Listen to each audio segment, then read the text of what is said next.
शहर कायद की आवाम बिजली, पानी, महंगाई, स्ट्रीट क्राइम और अब इन आवारा कुत्तों से परेशान है। आवारा कुत्तों के काटने की खबरें हर रोज़ अखबारात और इलेक्ट्रॉनिक मीडिया की जीनत बन रही है। कराची का कोई भी ज़िला हो, हर तरफ आपको इन आवारा कुत्तों का हुजूम ही नज़र आएगा। इनका ना कोई घर होता है ना ठिकाना। अपने जैसों के साथ गलियों में फिरा करते हैं, पार्कों में घूमते हैं, सर्दियों में खुली धूप के मज़े लेते हैं और गर्मियों में दरख्तों के नीचे गहरे साए से लुत्फ़ अंदोज़ होते हैं। ये कुत्ते बहुत मोटे, ताज़े और सेहतमंद होते हैं, शायद इसलिए कि इन्हें कोई गम नहीं होता, ना किसी की हिफाजत की जिम्मेदारी, ना खाने पीने के लिए किसी की मोहताजी और ना सरकार का खौफ। इन कुत्तों के पास से कोई मुसाफिर पैदल या सवारी पर गुजरता है तो ये कुत्ते इनके पीछे भी भाग लेते हैं और अगर पागल हो गए तो जुनून में काट भी लेते हैं। हॉस्पिटल ले जाया जाता है तो मालूम होता है कि बहुत से हॉस्पिटलों में कुत्ते काटने की वैक्सीन ही मौजूद नहीं।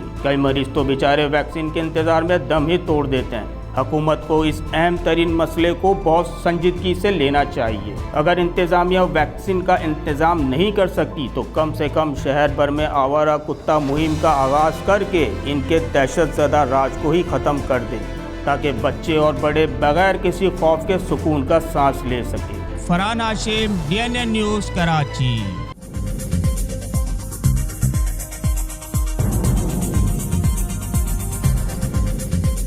न्यूज़ से अपडेट रहने के लिए हमारे चैनल को सब्सक्राइब करें और बेल आइकन पर क्लिक करें।